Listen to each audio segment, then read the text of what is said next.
નમસ્તે વિદ્યાર્થી મિત્રો, જ્ઞાનપથ શૈક્ષણિક સંકુલના ઓનલાઈન એજ્યુકેશનમાં તમારું સ્વાગત છે. આપણે છે આના પહેલાંના વિડીયોમાં જ આપણે છે આપણું ઇંગ્લિશનો અભ્યાસક્રમ છે ચોથા ધોરણનો પહેલા સત્રનો તે પૂરો કરી દીધો ઇંગ્લિશનો, બરાબર. તો આજે છે હવે તમને બધાને પેપર સ્ટાઇલ મળી ગઈ હશે એટલે ખબર પડી ગઈ હશે કે આપણી છે સત્રાંત પરીક્ષા આવી રહી છે. તો આપણે છે હવે રિવિઝન કરીશું. તો બધા વિદ્યાર્થીઓ પોતપોતાની આઈડિયલ કાઢશે અને સાથે પેપર સ્ટાઇલ પણ રાખશે. તો ચાલો, બધા વિદ્યાર્થીઓ છે પરીક્ષામાં છે એ પેપર છે એ સ્કૂલે લખવાનું પણ થાય. તો બધા વિદ્યાર્થીઓ છે એ તૈયારી આપણે સારી રીતે કરવી, અત્યારથી જ વાંચવાની શરૂઆત કરી દેવી. પેપર સ્ટાઇલ પ્રમાણે છે એ તમારે વાંચવાનું શરૂ કરી દેવું, બરાબર. આપણે છે એ ગ્રામરના ટોપિક 1 થી 3 લીધા છે અને યુનિટના જે આઈડિયલ છે 1, 2 અને 3 એ લીધા છે, બરાબર. તો ચાલો, બધા વિદ્યાર્થીઓ પોતપોતાની આઈડિયલ કાઢશે અને સાથે પેપર સ્ટાઇલ પણ રાખશે. ચાલો, બધાએ પેપર સ્ટાઇલ કાઢી લીધી. વિષય અંગ્રેજી, કોર્સ છે એ આપણે કેટલો છે તો કે આઈડિયલના જે યુનિટ છે આઈડિયલમાંથી જ પૂછાશે. તો કે આઈડિયલના યુનિટ 1, 2 અને 3 છે એમાંથી બધું પૂછાશે. અને ગ્રામરના ટોપિક કેટલા તો કે 1, 2 અને 3 એ ટોપિકમાંથી તમારે પૂછાશે. આપણે કેટલા માર્ક્સનું પેપર હશે તો કે કુલ 40 માર્ક્સનું આપણે પેપર હશે. એની અંદર પ્રશ્ન પહેલો હશે, એમાં એ હશે ચિત્ર જોઈને કાઉન્સમાંથી યોગ્ય શબ્દ પસંદ કરી લખો. આઈડિયલના પેજ નંબર 13. તો ચાલો, બધા વિદ્યાર્થીઓ છે આઈડિયલના પેજ નંબર 13 ઉપર ખોલશે. ચાલો, તો જુઓ, આઈડિયલના પેજ નંબર 13 ઉપર પ્રશ્ન 5મો આપેલો છે. એમાં પણ જુઓ, સૂચના આપણે અત્યારે જોઈ એ જ કે ચિત્ર જોઈને કાઉન્સમાંથી યોગ્ય શબ્દ પસંદ કરી લખો. તો એ પ્રશ્નમાં તમારે શું આવશે તો કે આ રીતે તમને જે રીતે ચિત્ર જોઈ શકો છો એવી રીતે બધા ચિત્ર આપેલા હશે, જેના 2 માર્ક્સ છે. એની નીચે ઉપર તમને કાઉન્સમાં આ રીતે શબ્દ આપેલા હશે, નીચે ચિત્ર આપેલા હશે. એ ચિત્રની અંદર તમારે શું કરવાનું છે તો કે ચિત્ર શેનું છે એ તમારે કાઉન્સમાંથી શોધી અને તેમાં લખવાનું છે. તો એવી રીતે જુઓ, પેલું છે ચિત્ર કાનનું છે. તો કાનને ઇંગ્લિશમાં શું કહેવાય તો કે ઈયર કહેવાય. તો એના માટે આપણને કાઉન્સમાં અહીંયા ઈયર આપેલું છે એ આપણે અહીંયા લખ્યું, બરાબર. એ માટે તમને હોમવર્કમાં પણ ઘણી વખત આ રીતે મેં આપેલું હશે. તો એ બધાએ પાકું કરી લેવું કે કાનને ઇંગ્લિશમાં આ કહેવાય, આંખને છે એ આઈસ કહેવાય, હાથને છે એ હેન્ડ કહેવાય. એવી રીતે તમે પાકું કરેલું હશે. ત્યાર પછી બીજું ચિત્ર જોઈએ તો કે આંખોનું છે. તો આંખોને ઇંગ્લિશમાં શું કહેવાય, આઈઝ કહેવાય. તો તમને છે એ આમાં આપેલું હશે, આઈઝ અહીંયા આપેલું છે તો એ તમારે અહીંયા લખી નાખવાનું. ત્યાર પછી આ શું છે તો કે આંગળીઓ તમને દેખાડેલી છે.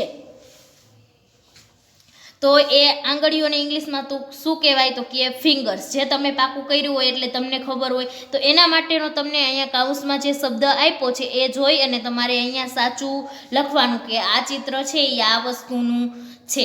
ત્યાર પછીનું ચિત્ર જોઈએ તો કે વાળનું ચિત્ર આપેલું છે, સ્ત્રીના વાળનું. તો હેર કહેવાય ઇંગ્લિશમાં. તો એ હેર છે એ તમને અહીંયા આપેલું છે. એવી રીતે પરીક્ષામાં પણ તમને ચિત્ર હશે, એના માટેના ઓપ્શન હશે. કયું ચિત્ર શેનું છે એ તમારે ઉપરથી લખવાનું થશે. પછી આ શું છે, ની એટલે ગોઠણ. તો અહીંયા છે એ ની તમને આપેલું છે જે તમારે અહીંયા લખવાનું થાય. ત્યાર પછી લેગ એટલે પગ, બરાબર. તો લેગ છે એ તમને અહીંયા આપેલું છે, લેગ એટલે પગ. ત્યાર પછી જોઈએ તો કે લિપ્સ એટલે હોઠ, બરાબર. એ તમારે યાદ રાખવાનું. નોઝ એટલે નાક. તો અહીંયા આપેલું છે એના માટે તમારે બધા યાદ રાખવા પડશે કે આઈઝ એટલે આંખો થાય, ફિંગર એટલે આંગળી થાય, નોઝ એટલે નાક થાય, ની એટલે ઘૂંટણ થાય, ઈયર એટલે કાન થાય, હેર એટલે વાળ થાય, ટંગ એટલે જીભ થાય. ત્યાર પછી થંબ એટલે અંગૂઠો થાય, લિપ્સ એટલે હોઠ થાય અને લેગ એટલે પગ થાય. તો ત્યાર પછીનું ચિત્ર અહીંયા જુઓ, તમે જોઈ શકો છો અંગૂઠાનું છે. તો એને આપણે ઇંગ્લિશમાં શું કહીશું તો કે થંબ કહીએ, બરાબર. તો અહીંયા છે એ થંબ આપેલું છે એ તમારે અહીંયા જોઈ અને લખી નાખવાનું. ત્યાર પછીનું ચિત્ર જીભનું આપેલું છે, જેને ઇંગ્લિશમાં આપણે ટંગ કહીએ, બરાબર. તો એનું છે એ તમને અહીંયા ટંગ આપેલું હશે જે તમારે છે એ શોધી અને લખવાનું છે. તો પેલો પ્રશ્ન સમજાઈ ગયો. પ્રશ્ન એ આપણે પેપર સ્ટાઇલમાં જે છે જુઓ આમાં તમે જોઈ શકો છો એમાં પહેલો પ્રશ્ન જોયો આપણે અત્યારે રિવિઝન કર્યું કે ચિત્ર જોઈ અને કૌંસમાંથી યોગ્ય શબ્દ પસંદ કરીને લખો આઈડિયલના પેજ નંબર 13 ઉપર જેનું માર્ક્સ કેટલા છે 2 માર્ક્સ છે બરાબર તો એ આપણે અત્યારે જ જોયું તો એ પ્રશ્નનો જવાબ તમારે કઈ રીતે લખવાનો છે ચાલો પછી આગળ જોઈએ તો કે પ્રશ્ન પહેલો જ છે પણ એની અંદર પ્રશ્ન બી શું કરવાનું છે નીચેના પ્રશ્નોના જવાબ લખો આઈડિયલ પેજ નંબર 30 ઉપર આઈડિયલના પેજ નંબર 30 ઉપર જે પ્રશ્ન છે એના તમારે જવાબ આપવાના છે જેના 2 માર્ક્સ છે તો ચાલો બધા વિદ્યાર્થીઓ આઈડિયલમાં પેજ નંબર 30 ખોલશે ચાલો આઈડિયલના પેજ નંબર 30 ઉપર તો કે આઈડિયલના પેજ નંબર તમે 30 ઉપર જોશો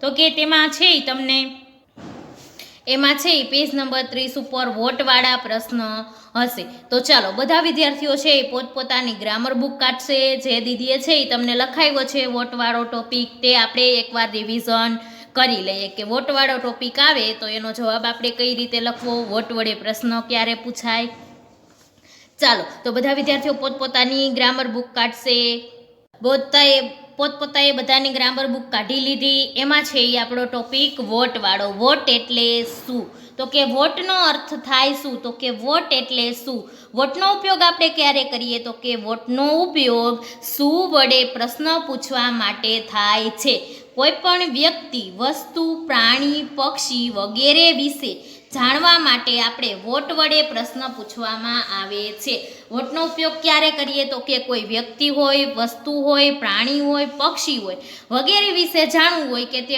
વ્યક્તિ પ્રાણી પશુ પક્ષીના નામ જાણવા હોય ત્યારે આપણે વોટ વડે પ્રશ્ન પૂછીએ છીએ તો કે વોટ હંમેશા વાક્યની શરૂઆતમાં વપરાય છે અને વાક્યની અંતે પ્રશ્નાર્થ ચિહ્ન મૂકવામાં આવે છે તો કે વોટ વડે છે એ હંમેશા આપણે પૂછીએ એટલે શરૂઆતમાં જ વોટ આવે અને ત્યાર પછી છે એ પ્રશ્ન પૂછીએ એટલે પ્રશ્નાર્થ ચિહ્ન તો આવે જ ત્યાર પછી તો કે સામાન્ય રીતે કોઈ વસ્તુ વિશે જાણવા વ્યક્તિની ક્રિયા કે નામ જાણવા વોટથી પ્રશ્ન પૂછવામાં આવે છે જેમ કે કોઈ વસ્તુનું નામ જાણવું હોય કોઈ વ્યક્તિનું નામ જાણવું અથવા તો તે વ્યક્તિ શું કરી રહી છે તે જાણવું હોય તો ત્યારે પણ આપણે વોટ વડે પ્રશ્ન પૂછીએ છીએ પછી આપણે એના ઉદાહરણો ફરીથી એક વખત આમાં જોઈ લઈએ ગ્રામર બુકમાં જેથી તમને છે એ પાછું યાદ આવી જાય તો કે વોટ ઇઝ ઇટ તે શું છે વોટ દ્વારા પ્રશ્ન પૂછીએ કે વોટ ઇઝ ઇટ એટલે કે તે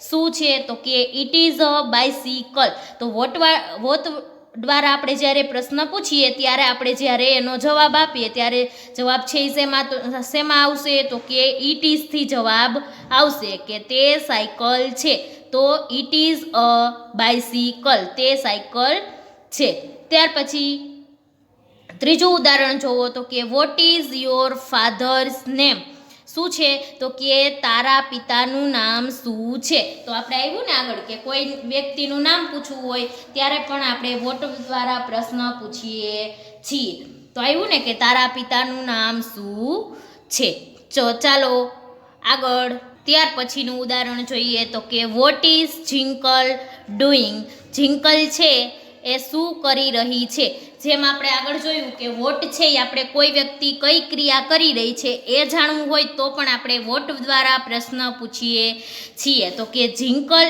is reading a story book Jinkal વાર્તાની ચોપડી વાંચી રહી છે શું કરી રહી છે જિંકલ તો કે જિંકલ વાર્તાની ચોપડી વાંચી રહી છે એ આપણી કોકની ક્રિયા જાણવા માટે આપણે જોયું તો ચાલો એ ટોપિક છે એ આપણે પાછા રિવિઝન છે એ આપણી આઈડિયલમાં કરી લઈએ તો આઈડિયલના પેજ નંબર 30 ઉપર આવી જાઓ પાછા બધા ચાલો બધાએ આઈડિયલના પેજ નંબર 30 છે એ ખોલી લીધા તો હવે આપણે આગળ અભ્યાસ કરીએ તો કે છે એ તમારે આઈડિયલ હજી કોઈ વ્યક્તિને પૂરવાની બાકી હોય કોઈ વિદ્યાર્થીને પૂરવાની બાકી હોય તો આપણી એપ્લિકેશન અથવા તો બાકી હોય તો આપણી એપ્લિકેશન અથવા તો જે ગ્રુપ છે એમાં છે એ આખી આઈડિયલની પીડીએફ છે એ મૂકવામાં આવશે તો બધા વિદ્યાર્થીઓએ તે છે પીડીએફ જોઈ અને આઈડિયલ છે એ પૂરી લેવાની વિડીયો જોવાના છે ડેઈલી રિવિઝન જેમાં વિડીયામાં થતું હોય તે વિડીયો આપણે પૂરા જોવાના છે ત્યાર પછી પેપર જ્યારે લખવા બેસી ત્યારે અક્ષર સારા કરવાના છે અને પેપર છે એ તમે હજી નાના છો, ભૂલ પડે એટલા માટે તમારે લોકોએ પેપર છે એ પેન્સિલથી લખવાનું છે, અને આઈડિયલ પણ તમારે હજી પેન્સિલથી જ પૂરવાની છે. તો ચાલો આગળ જોઈએ પેજ નંબર 30 ઉપર વોટવાળા પ્રશ્નો, જેમાં છે એ તમને જો પહેલાં અહીંયા ચિત્રવાળા આપ્યા છે કે વોટ ઇઝ ધીસ, આ શું છે? તો ચિત્ર જોઈ આપણને ખબર પડી જાય કે આ હંસ છે, બરાબર. તો એના માટે તમને અહીંયા ઓપ્શન આપેલા છે કે ધીસ ઇઝ અ, પછી ખાલી જગ્યા સ્વેન, પછી વોટ ઇઝ ધીસ, તો ધીસ ઇઝ અ ડોગ, આ કૂતરો છે, ચિત્ર જોઈને આપણને ખબર પડી જાય. ત્યાર પછી ત્રીજું જોઈએ તો કે વોટ ઇઝ ધીસ, તો કે ધીસ ઇઝ અ પોટેટો, આ છે ઈ બટેકું છે. ત્યાર પછીનું ચિત્ર છત્રીનું છે, તો કે ધીસ ઇઝ અન, આ શું છે? તો કે આ છત્રી છે, એવું કેવું હોય તો ધીસ ઇઝ અન અમ્બ્રેલા, આ છત્રી છે. ત્યાર પછી પાંચમો તો કે વોટ ઇઝ ધીસ, આ શું છે? તો કે લીંબુ જોઈ શકો છો તમે, તો લીંબુને ઇંગ્લિશમાં શું કહીએ? લેમન કહીએ, બરાબર. એના માટે બે ઓપ્શન પણ આપેલા છે, એમાંથી જે સાચો હોય આપણે લખવાનો કે ધીસ ઇઝ ખાલી જગ્યા, આ છે ઈ લીંબુ છે. What is this, this is a carrot, આ છે ઈ ગાજર છે. ત્યાર પછી છે ઈ વોટવાળા પ્રશ્ન પેજ નંબર છે એના ઉપર 30 ઉપર જ પ્રશ્ન 17મો છે, જેનો જવાબ પણ તમારે ધીસ ઇઝ વડે જ આપવાનો છે. આ કયા પ્રશ્ન છે? તો કે જેનો જવાબ તમે ધીસ વડે આપો છો એ વોટવાળા પ્રશ્ન છે. આપણે જે ગ્રામર બુકમાં દીદીએ કરાવ્યું તમને એ ઇટ ઇઝ વડે પ્રશ્ન છે નો જવાબ આવે એ વોટ કરાવ્યું છે. તો આ વોટનો જવાબ તમારે કેમ આપવાનો? તો કે ધીસ ઇઝ એટલે આ છે, અને ઇટ ઇઝ એટલે તે છે, એવું કહેવાનું. તો તમને આ રીતે પરીક્ષામાં વોટવાળા પ્રશ્ન પૂછાશે, તો એનો જવાબ તમારે કઈ રીતે આપવાનો? તો કે વોટ ઇઝ ધીસ, અનિયન આપેલું છે, તો તમારે શું લખવાનું? તો કે ધીસ ઇઝ અન અનિયન, શું તમારે ધીસ લગાડવાનું, બરાબર. ધીસ ઇઝ, તમારે ધીસ આપેલું હોય પ્રશ્નમાં એ આગળ લઈ લેવાનું, પછી ઇઝ, અને જે વસ્તુ તમને કાઉન્સમાં આપેલી છે કે આ વસ્તુ છે, ડુંગળી છે, તો આ ડુંગળી છે એવું બનશે. ત્યાર પછી પહેલો પ્રશ્ન છે what is this a slide, શું છે? તો કે સ્લાઇડ છે, લપસ્યું છે, તો ધીસ ઇઝ અ સ્લાઇડ, આ લપસ્યું છે. ત્યાર પછી બીજો પ્રશ્ન છે what is this a book, તો આ શું છે? તો એના માટે કાઉન્સમાં આપણને બુક આપેલી છે, તો આપણે શું કહીએ કે આ બુક છે, તો એનું ઇંગ્લિશ શું થાય? તો કે ધીસ ઇઝ અ બુક, બરાબર. ત્યાર પછી તો કે વોટ ઇઝ ધીસ સ્કૂટર, કાઉન્સમાં આપેલું છે કે આ શું છે? તો કાઉન્સમાં આપણને સ્કૂટર આપેલું છે, તો આપણે શું કહીએ કે આ સ્કૂટર છે, તો ધીસ ઇઝ અ સ્કૂટર, આ સ્કૂટર છે. પછી ચોથું છે what is this an apple, શું? સફરજન, તો કે આ શું છે? તો કે આ સફરજન છે, એવું કેવું હોય? તો એ તો આપણે ગુજરાતીમાં કીધું, પણ ઇંગ્લિશમાં કેવું હોય? તો કે ધીસ ઇઝ અન એપલ, આ સફરજન છે. પછી પાંચમું જોઈએ તો કે વોટ ઇઝ ધીસ, અને કાઉન્સમાં આપણને ચેર એટલે ખુરશી આપેલી છે, આ શું છે? તો કે ખુરશી. તો આપણે આખા વાક્ય પૂરા વાક્યમાં જવાબ આપવો હોય તો શું કહીએ કે આ ખુરશી છે, તો એની ઇંગ્લિશમાં શું કહેવાય? તો કે ધીસ ઇઝ અ ચેર, શું કહેવાય? This is a chair. ત્યાર પછી છઠ્ઠું વાક્ય જોઈએ તો કે એમાં પણ આપણને એ જ પ્રશ્ન પૂછ્યો છે કે વોટ ઇઝ ધીસ, આ શું છે? તો કે અ પેરોટ, બરાબર. પેરોટ છે એટલે પોપટ, ધીસ ઇઝ અ પેરોટ, આ પોપટ છે.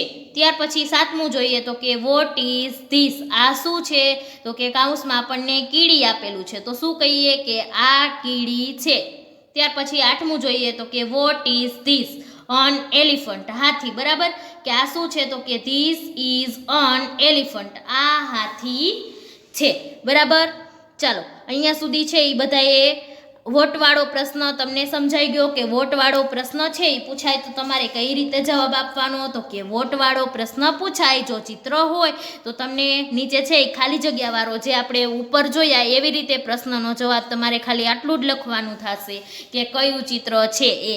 અને જો વોટવાળા પ્રશ્ન છે પેજ નંબર 31 ઉપરથી આ રીતે પ્રશ્નની રીતે પૂછાય તો તમારે આ રીતે પૂરા વાક્યમાં જવાબ આપવાનો છે કે ધીસ ઇઝ થી જવાબ આપવાનો છે બરાબર. વોટવાળા પ્રશ્ન છે એ પ્રશ્ન 1B ની અંદર પૂછાય વોટવાળા પ્રશ્ન, તો તમારે ધીસ ઇઝ વડે જવાબ આપવાનો છે. ચાલો અહીંયા સુધી છે એ બધાયને થઈ ગયું. તો અત્યારે છે આપણે અહીંયા સુધી રિવિઝન કરીએ છીએ. આગળનું પેપર સ્ટાઇલ મુજબ આપણે રિવિઝન આના પછીના વિડીયોમાં કરીશું.